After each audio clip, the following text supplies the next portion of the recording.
नमस्कार दोस्तों, मैं हूं आपका दोस्त Pawan Pratap YouTube channel total power solution पे। दोस्तों, आज का वीडियो बहुत इंपॉर्टेंट वीडियो है। इस वीडियो को स्किप नहीं करना है क्योंकि इस वीडियो के अंदर प्रैक्टिकल भी है और थ्योरेटिकल पार्ट भी है। और दोस्तों, वीडियो स्टार्ट करने से पहले मेरी आप लोगों से अपील है कि मेरे जो भी सब्सक्राइबर दोस्त गुटखा, बीड़ी, पान पराग या शराब का सेवन करते हैं तो आप इन चीजों को छोड़ दीजिए क्योंकि ये अच्छी चीज नहीं है। अगर अच्छी चीज होती तो ये हम लोगों तक नहीं मिलती, यानी कि मिडिल क्लास या लोअर मिडिल क्लास तक इतनी आसानी से ये चीजें नहीं मिलती। दोस्तों, इनका सेवन करने से सिर्फ नुकसान ही है, हेल्थ का भी नुकसान है, पैसे का भी नुकसान है और सोशल इमेज यानी कि हमारे समाज में जो प्रतिष्ठा है उसको भी नुकसान होता है कि पर्टिकुलर वो आदमी जो है ड्रिंक करता है या स्मोकिंग करता है, इससे हमारी इमेज को भी नुकसान होता है। बाकी टोटल नुकसान ही नुकसान है, फायदा कोई नहीं है। और दोस्तों, हमने नया चैनल स्टार्ट किया है हेल्थ से रिलेटेड, जिसका नाम है टोटल हेल्थ एंड लॉजिक। आप उस चैनल को यूट्यूब पे जाके सर्च कर लें या फिर नीचे डिस्क्रिप्शन में उसका लिंक है, उसको क्लिक करके हमारे नए चैनल को सब्सक्राइब कर सकते हैं ताकि आपका और आपके पूरे परिवार का स्वास्थ्य हम अच्छा रखने में आपका योगदान कर सकें। दोस्तों, आज हम पहले प्रैक्टिकल करेंगे, उसके बाद थ्योरेटिकली इसको एक्सप्लेन करने की कोशिश करेंगे, इसको समझने की कोशिश करेंगे। और दोस्तों, अगर कोई इन्फॉर्मेशन गलत हो तो आप कमेंट में लिख के उसको ठीक कर सकते हैं। मैं कोशिश करता हूं कि इन्फॉर्मेशन सही हो, फिर भी अगर मेरे से कोई गलती हो तो उसको आप ठीक करें कमेंट में लिख के। दोस्तों, जैसा कि हम जानते हैं कि हम एनर्जी को डीसी की फॉर्म में स्टोर कर सकते हैं, उसके लिए बैटरीज का यूज हम करते हैं। एसी को रेक्टिफायर से हम डीसी बनाते हैं और उसको बाद में बैटरी के अंदर स्टोर करते हैं। पिछले वीडियो में हमने थ्योरेटिकली भी डिस्कस किया था कि डायरेक्ट एसी से अगर हम बैटरी को कनेक्ट कर दें और 50 हर्ट्ज की फ्रीक्वेंसी पे या तो सोर्स को या बैटरी को हम स्विचिंग इंटरचेंज करें, तब भी हमारी जो एनर्जी स्टोर होती है वो डीसी की फॉर्म में ही स्टोर होती है दोस्तों। लेकिन दोस्तों, मेरे पास आज ये एक कैपेसिटर है 3.15 माइक्रोफैराड का, 440 वोल्ट एसी 50 हर्ट्ज। दोस्तों, इतना तो मुझे पता है कि इसके अंदर भी एनर्जी स्टोर होती है क्योंकि मैंने कई बार करके देखा है और आप लोगों ने भी करके देखा होगा। ये मेरे पास एसी है, यहाँ पे मैं इसको कैपेसिटर को डायरेक्ट एसी से कनेक्ट कर देता हूँ न्यूट्रल फेज से। और दोस्तों, उसके बाद मैं निकाल के कुछ देर बाद भी अगर इनकी दोनों वायर्स को टच करूंगा, देखिए, यानी कि इसके अंदर जो है एनर्जी स्टोर हुई थी। काफी देर बाद भी इन दोनों वायर को टच करेंगे तो ये डिस्चार्ज होता है, यानी कि ये कैपेसिटर हमारा चार्ज हुआ था, ये तो कंफर्म है। लेकिन इसके अंदर दोस्तों जो एनर्जी स्टोर हुई है वो एसी है या डीसी है, उसको आज हम चेक करेंगे, प्रैक्टिकली उसको कंफर्म करेंगे। ये देखिए दोस्तों, काफी अच्छा स्पार्क होता है। और एक बात आपने और नोट की होगी कि कई बार जो है ये स्पार्क बहुत कम होता है या तो नहीं होता है। जितनी मर्जी जल्दी आप लगाएं, सिर्फ तुरंत लगा के भी वापस ले आएंगे, देखिए, तब भी स्पार्क उतना ही होगा, या फिर बहुत कम होगा। काफी देर भी अगर मैं रखूंगा तो भी स्पार्क कम भी हो सकता है। देखिए, काफी देर रखा मैंने और स्पार्क बिल्कुल कम हुआ। और कई बार जो है फ्रैक्शन ऑफ सेकंड के लिए भी लगा के अगर मैं वापस ले आता हूं तो भी इसके अंदर काफी चार्ज स्टोर होता है। यानी कि ये पक्का नहीं है कि हम इसको काफी देर लगा के रखें तो चार्ज इसके अंदर ज्यादा ही मिलेगा, ऐसा नहीं है। तुरंत निकाल के अगर मैं इनको शॉर्ट करूंगा तब भी काफी अच्छा स्पार्क होता है। और कई बार काफी देर तक लगा के रखें और फिर भी हम टच करें तो स्पार्क कम होता है। ऐसा क्यों होता है? ज्यादा देर लगाने से तो ज्यादा इसके अंदर चार्ज स्टोर होना चाहिए, ऐसा क्यों है कि वो कम स्टोर होता है? इसको भी हम थ्योरेटिकली डिस्कस करेंगे। सबसे पहले हम ये पता लगाते हैं कि इसके अंदर जो चार्ज स्टोर हुआ है वो एसी है या डीसी है। उसके लिए दोस्तों मेरे पास ये क्लैम्प मीटर है जिसके अंदर मल्टीमीटर के सभी ऑप्शन होते हैं। मैं इस कैपेसिटर को चार्ज करूंगा और इसकी दोनों वायर के ऊपर एसी वोल्टेज और डीसी वोल्टेज चेक करूंगा कि हमें ये एसी वोल्टेज शो करता है या डीसी वोल्टेज। उससे हमें पता लग जाएगा कि इसके अंदर एनर्जी जो है वो एसी की फॉर्म में स्टोर हुई है या डीसी की फॉर्म में। क्योंकि अभी तक तो मैं यही समझता था कि सिर्फ हम डीसी को स्टोर कर सकते हैं, एसी को नहीं कर सकते हैं। दोस्तों, पहले मैं मल्टीमीटर को कर देता हूं एसी वोल्ट पे और पहले चेक करवा देता हूं मेरे यहाँ पे 3 पिन पे कि हमारी वोल्टेज कितनी है। 230 वोल्ट है दोस्तों हमारे यहाँ पे।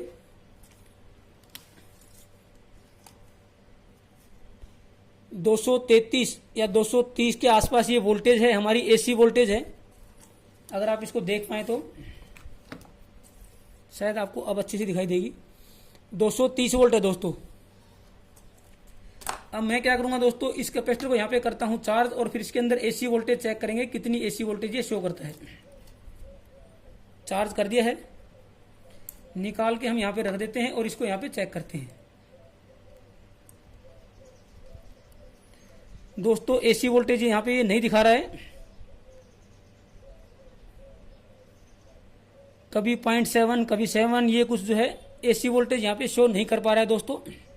ये देखिए मल्टीमीटर जो है मिस बिहेव कर रहा है, एसी वोल्ट पे इसको किया हुआ है, ये कोई प्रॉपर वोल्टेज यहाँ पे नहीं दिखा रहा है दोस्तों। इसको टच करके देखते हैं, ये चार्ज तो था, यानी कि इसने एसी वोल्टेज यहाँ पे नहीं दिखाई है। अब हम दोस्तों मल्टीमीटर को कर लेते हैं डीसी वोल्ट पे और इसको करते हैं फिर से चार्ज, और चार्ज करके दोस्तों यहाँ पे चेक करेंगे हम।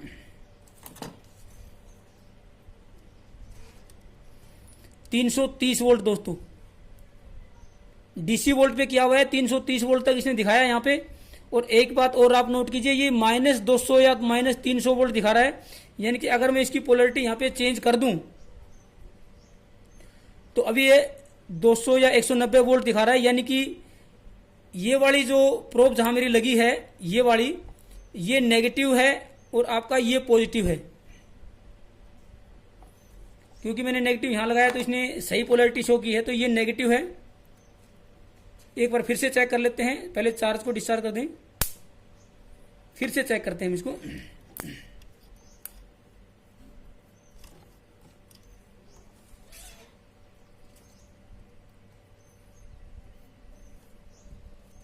यहाँ पे वोल्टेज कम दिखा रहा है अभी, क्योंकि चार्ज कम हुआ है ये।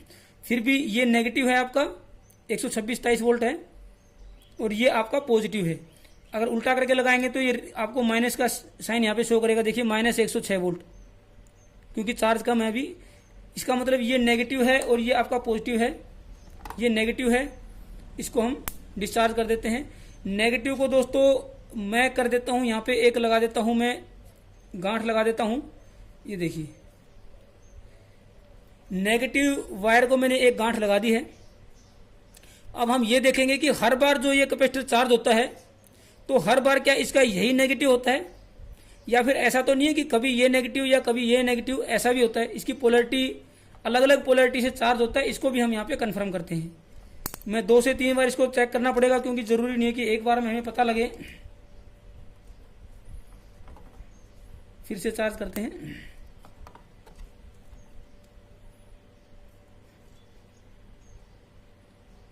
अभी भी दोस्तों -230, लेकिन अब देखिए, हाँ अभी भी ये नेगेटिव इस तरफ ही है।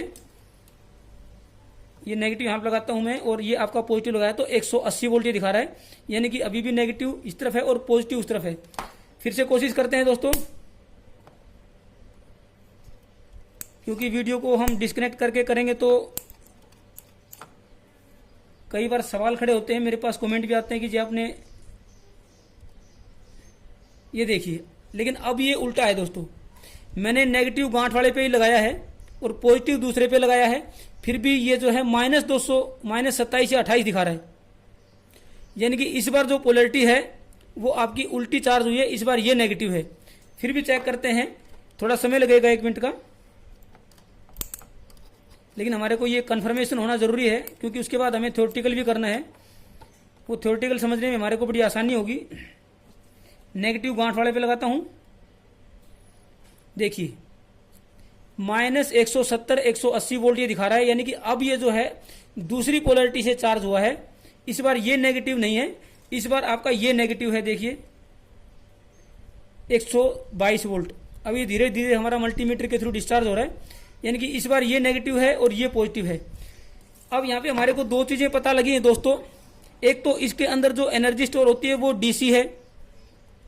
दूसरी बात ये पता लगा कि हर बार जरूरी नहीं है कि इस डीसी का ये नेगेटिव हो और ये पॉजिटिव हो, कभी ये पॉजिटिव ये नेगेटिव या ये पॉजिटिव ये नेगेटिव, किसी भी पोलैरिटी से ये चार्ज होता है, ये भी हमें पता लग गया यहाँ पे।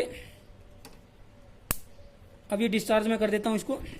दो बातें हमें यहाँ पे पता लगी है दोस्तों। इसके अंदर डीसी स्टोर होती है, एसी स्टोर इसके अंदर भी नहीं होती है, चाहे ये एसी कैपेसिटर है लेकिन इसके अंदर जो एनर्जी स्टोर होती है वो डीसी है। दूसरा, हर बार जरूरी नहीं है कि इसकी पोलैरिटी सेम रहे, पोलैरिटी भी इसकी चेंज होती रहती है। ऐसा क्यों होता है इसको हम थ्योरेटिकली समझेंगे। और दोस्तों इससे पहले एक रिक्वेस्ट हो रहा है कि हमारा जो नया चैनल है टोटल हेल्थ एंड लॉजिक, जिसके अंदर हम हेल्थ और फिजिकल फिटनेस से रिलेटेड वीडियोस में आप लोगों के लिए अपलोड करता हूं, तो उस चैनल को जाके भी आप सब्सक्राइब कर लें, बेल आइकन उस चैनल का भी प्रेस कर लें ताकि आप लोगों को उस चैनल की वीडियोस की नोटिफिकेशन भी दोस्तों मिलती रहे। फिजिकल फिटनेस से रिलेटेड हमारा वो चैनल है, आप लोगों के लिए और आपके परिवार के लिए काफ़ी बेनिफिशियल रहेगा। उसके अंदर भी मैं कोशिश करूंगा ऑनेस्टली अच्छे से अच्छी वीडियो अपलोड करूं ताकि आपका और आपके परिवार का स्वास्थ्य ठीक रहे। दोस्तों आप उसको भी चैनल को जाके आप सब्सक्राइब कर लें। अभी हम इसको थ्योरेटिकली समझने की कोशिश करते हैं। दोस्तों ये थ्योरेटिकल पार्ट मैंने बनाया था पहले, लेकिन वो फाइल करप्ट हो गई है तो इसको मैं दोबारा यहाँ पे बना रहा हूँ, इसीलिए लिखे हुए पे मैं जल्दी जल्दी आप लोगों को बता देता हूँ। दोस्तों ये मेरे पास एसी सोर्स है और इस एसी सोर्स पे मैंने इस स्विच की मदद से ये एक नॉन पोलर यानी कि एसी कैपेसिटर कनेक्ट कर दिया है। दोस्तों ये एक प्लेट है कैपेसिटर की, ये दूसरी प्लेट है और बीच में दोस्तों ये डाई इलेक्ट्रिक यानी कि इंसुलेटर है दोनों प्लेट के बीच में। दोस्तों जब तक हमारा स्विच ऑफ है उस कंडीशन में ये दोनों प्लेटें जो हैं न्यूट्रल हैं, यानी कि इसके अंदर पॉजिटिव चार्ज पार्टिकल और नेगेटिव चार्ज पार्टिकल बराबर हैं, इलेक्ट्रॉन और होल, इसलिए दोनों प्लेटों के ऊपर कोई भी नेट चार्ज नहीं है, ना नेगेटिव ना पॉजिटिव।